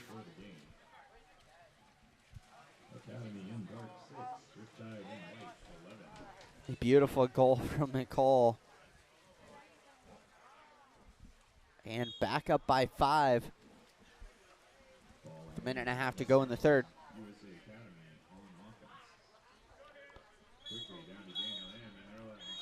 Another exclusion, so Academy will have another opportunity on the power play. Burkhart could not capitalize on the last power play as they received the pass in center. We'll see what they can do here, and it's tapped in center that time by Larson. Beautiful pass from not Academy here, you notice him, big breaststroke kick in, trying to spread that defense, which he does, leaving that post wide open. Great placement on that pass and a great finish by the post.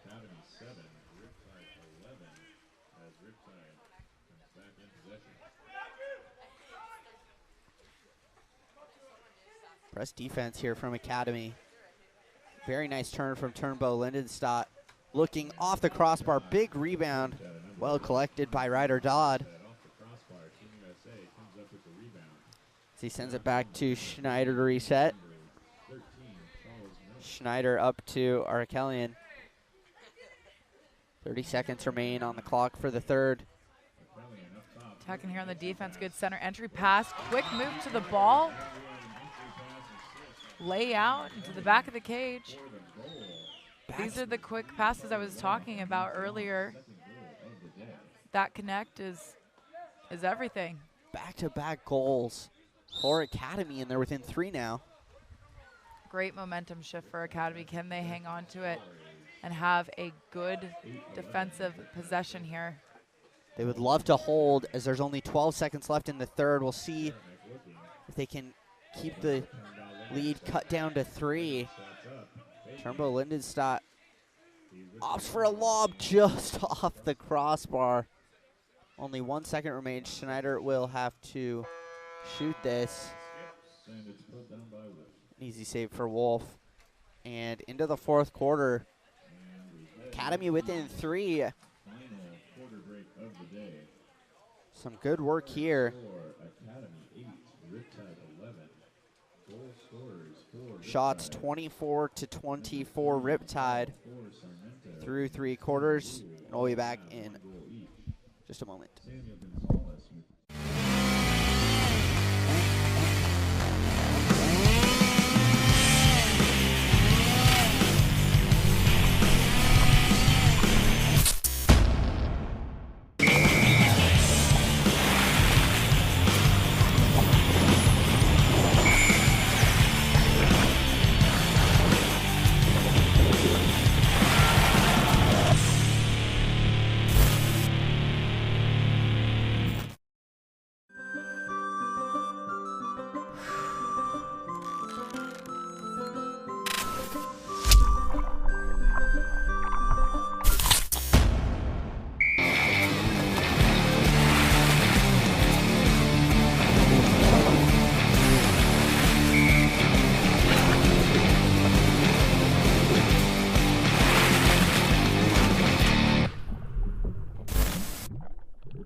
Running out. They need to score. Lola, we need you. Get in there. But wait, Coach Krikorian has just subbed in their secret weapon, Lola the dog. She shoots. She scores! Yeah!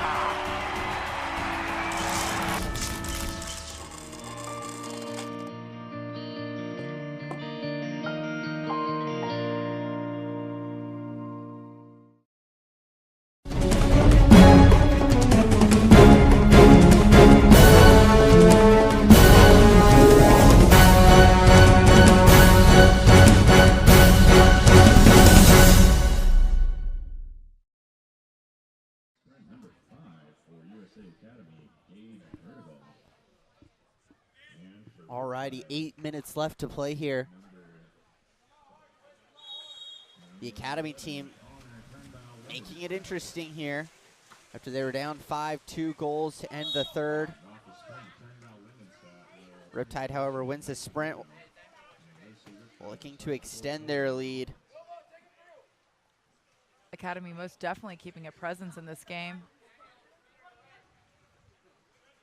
I always say there's a lot of water polo left to play. We have a full quarter.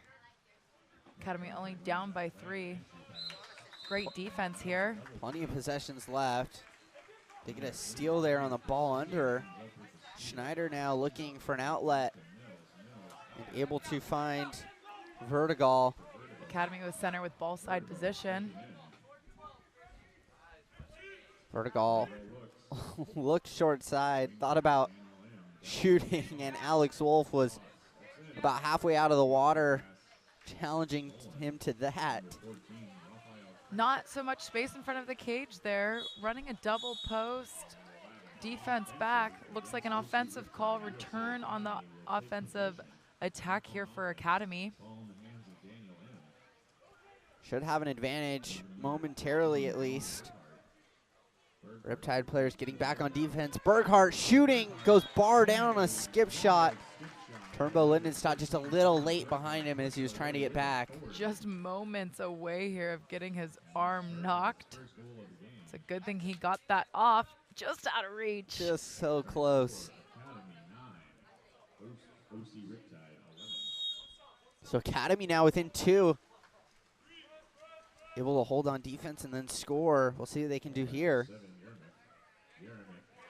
Jeremic up to McCall, earns the ordinary.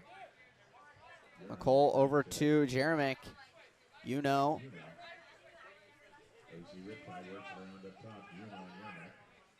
Jeremic over to McCall. McCall, nice feed in front. And they get it past Schneider as they find Kremp in front.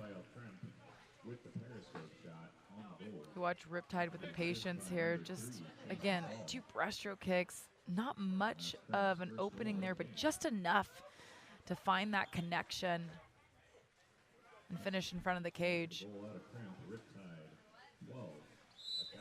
So Riptide gets a goal back. It's back to a 3-goal gap here. Across the middle to Natakanian. Another earned exclusion. Natakanian on the power play with it. Jeremic gets kicked out. Academy trying to score. These are Academy's opportunities.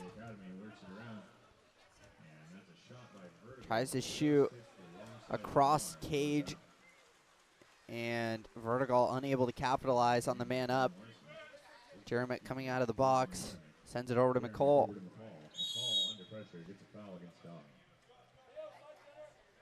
Earns the ordinary and sends it up to Peoples. Back up top, great read. Yuno able to gain inside water.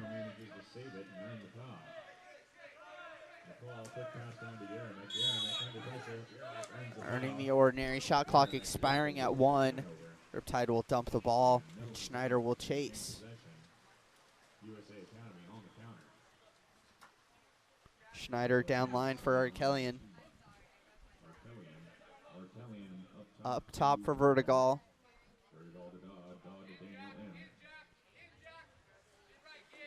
Natakanian over, back up. Nice pass into center. Oh. Wolf with a great rebound is scored, however. A great initial shot from Wolf, though. What an incredible read for that kick-out pass, knowing that's where the defense was coming from. Hits the crossbar, but doesn't give up on the opportunity, grabbing the ball up again and finding the back of the cage. Great awareness of both players to just continuously find each other and find the opportunity. Yeah, I thought for sure Arkelian was going to shoot that ball. But a great read on experience, understanding that that's where the defense has been coming from. And that's exactly what they did. They crashed in, able to dish it over to Berghardt. And Wolf, even though he got the first stop, Berghardt able to capitalize on the second chance opportunity. Back and forth here, and back to a 2-goal lead now for Riptide, just under 5 minutes to play. Nicole looking from deep, over to Yuno. Yuno goes from deep, and shot goes wide. No ball here. No ball for Offensive against USA Academy. Ball back Academy. There was an offensive called on the other end, so it will be Riptide ball as soon as the ball goes in. up top with Leo Uno on the foul.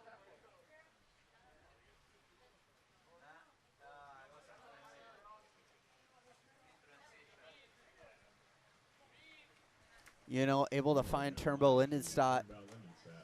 Cross cage pass. That lofty placed pass we've seen before, but didn't quite connect this time around for Riptide. Academy on the attack here, earning an exclusion. Again, these are the opportunities for Academy. Only down by 2 here with 4 minutes left in the fourth quarter. They want to capitalize on this, take their time, spread the defense out, find their lanes to get to the back of the cage. Up top, over to Natakanian, goes cross cage and scores. We are within 1 with 4 minutes to play. Good work from Academy here in the second half. Just 2 power plays in the first half. They have since gone 3 of 6 here in the second. Academy not going away, continuing to stay on the heels of Riptide. Riptide's been, for the most part, feeling comfortable about just maintaining a lead, and now we're within 1 point here, just under 4 minutes in the fourth quarter. How will Riptide respond? Over to McCall and then back up top to Kremp. Kremp back to McCall. McCall wants to shoot, able to sneak it past Schneider's short side. Schneider got a piece of that, just not enough. Taking advantage of the zone that they're facing, moving into that open water. And the quick shot caught the goalie by surprise. Academy making some changes here.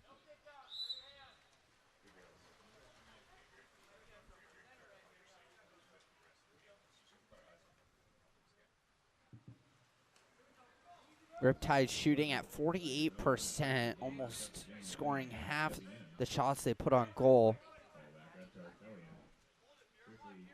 Off to Vertical on the wing and back up to Erkelian. Dishes over to Natakanian. Just scored from there. Instead he goes to Erkelian. A fake, trying to send it inside. The shot is tipped wide. Academy with another possession here. They'll happily take it. This is what these small opportunities, these opportunities really matter at the end of a game.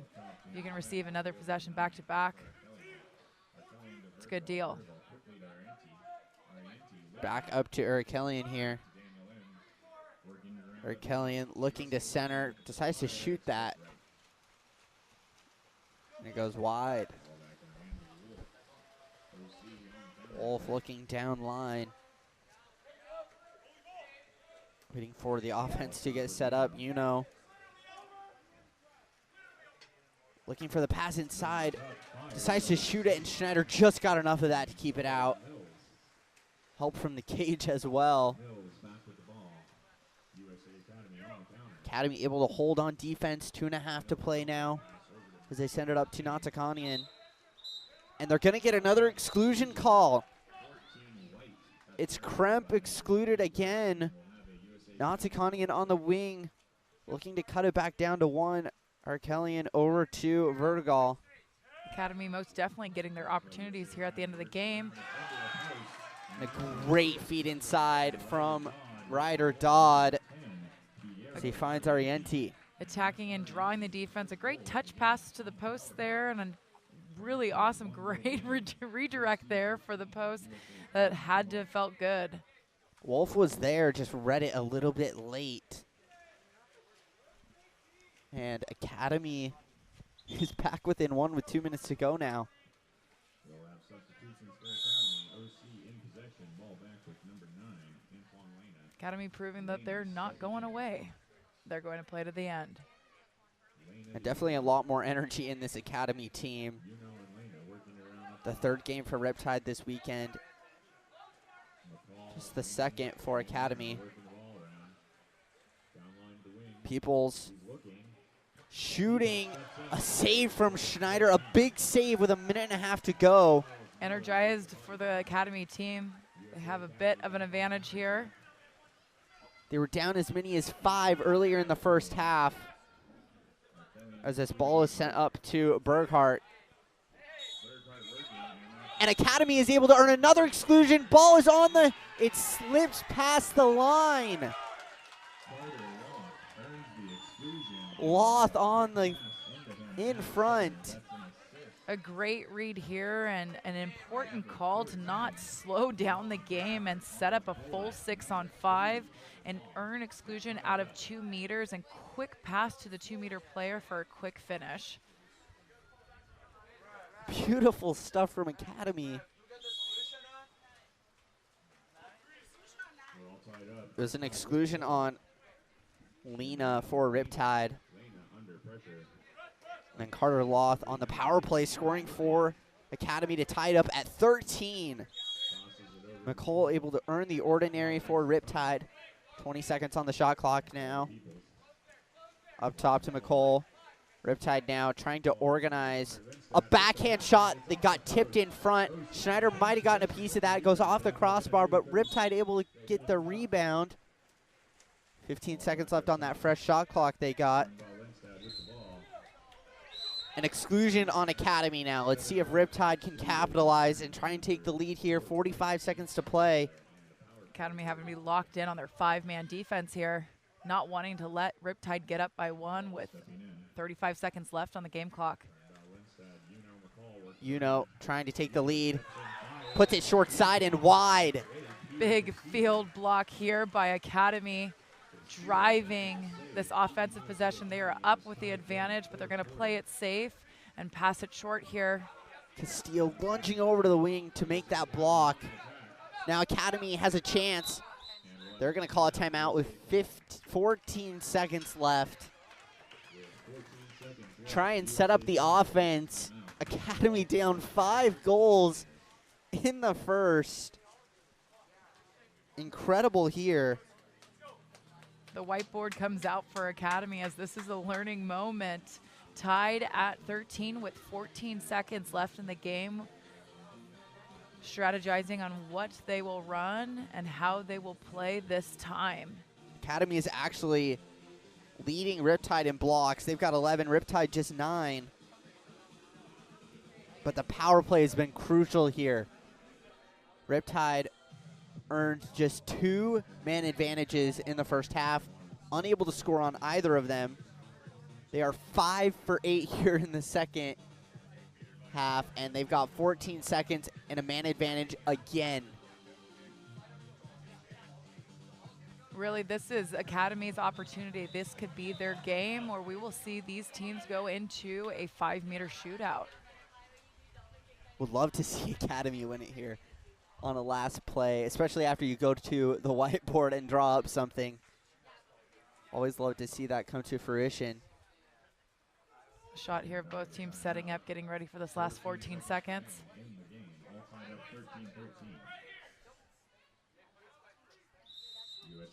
Ball is into Schneider. A lot of movement here for Academy.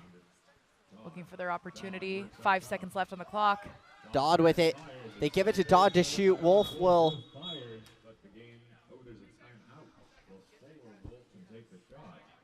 An immediate timeout from Riptide following the save from Wolf. We'll see.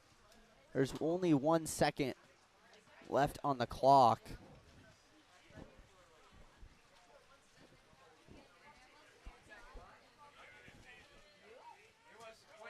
We'll see if they put more time up.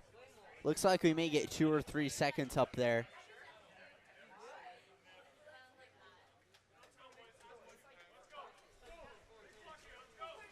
They're going to put 3 seconds on the shot clock. What can you do in 3 seconds, Cammie?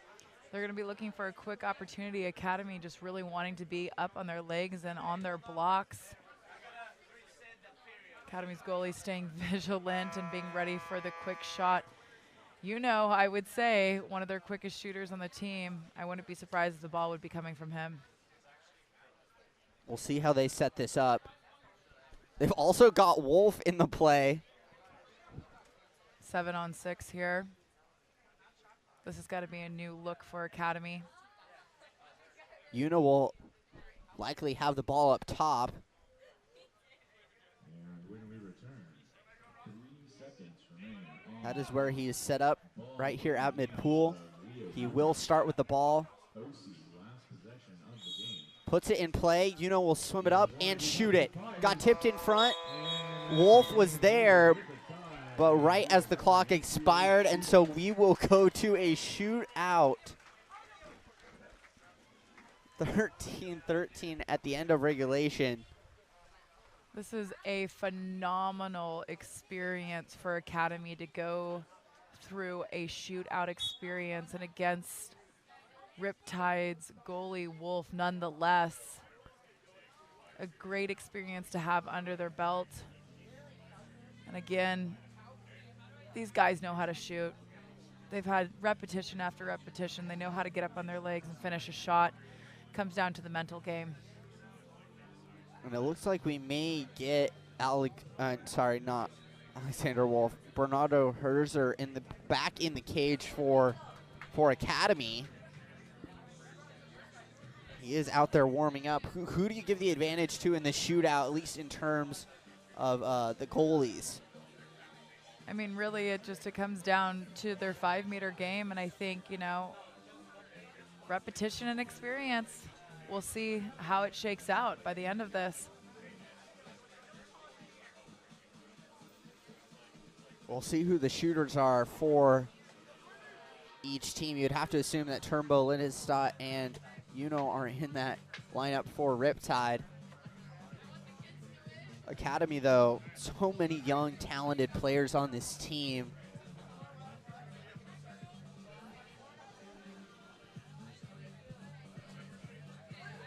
Uno is out there and would like to go first. And it is going to be Herzer in the cage for Academy. So Herzer played that first half, has been sitting in the entire second half. We'll see how warm he is. Like we've been talking about, though, the whole game, Uno's shot just so incredibly quick.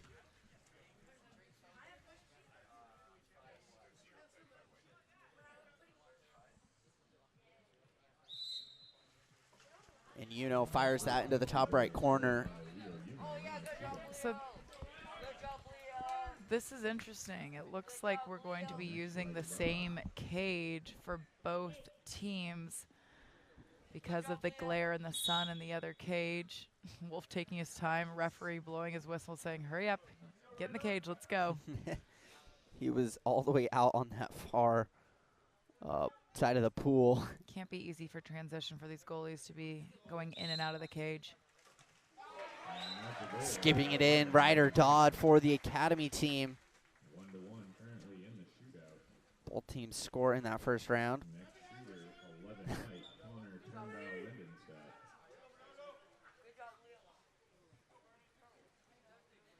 Turnbow Lindenstadt. Turnbow Lindenstadt will shoot for Riptide's second here.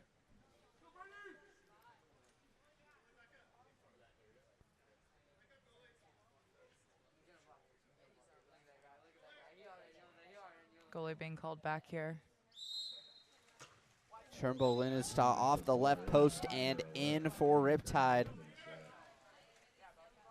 Again, an interesting flow here as the goalies are switching in and out of the same cage throughout this 5-meter shootout. Again, this is such a mental game with 5 meters. You'll notice each player has a different kind of approach. Castillo up next. And Wolf might have gotten a piece of that with his head here. Almost looked like it came off of his shoulder. That's right off his left shoulder, off the crossbar and out. So Riptide has the advantage after 2. And scoring for Riptide is Sarmento. So a 1-goal lead at the moment for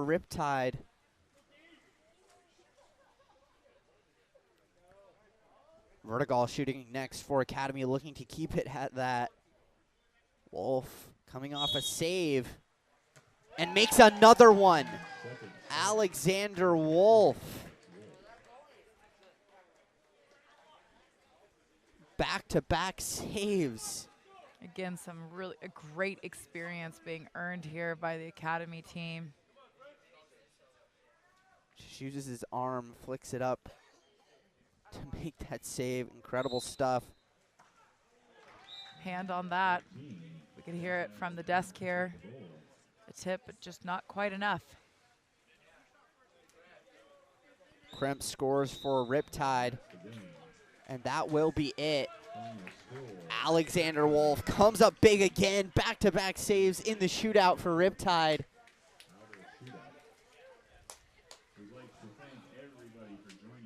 And they'll come out with the win.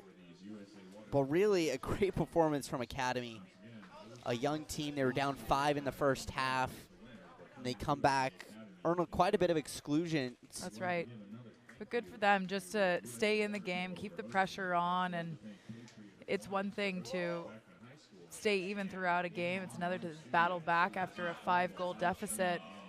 Found their way back into this game and ending with a shootout opportunity. Yeah, great experience, especially against Alexander Wolf, an Olympian, a very good goalie, as we've seen today throughout their 2 games. I think that will be it for us here at National League. Thank you for joining us here. Game On Live Studio, providing you all the footage and coverage here for USA Water Polo at National League. Thanks for joining us here at Beckman High School in Irvine, California.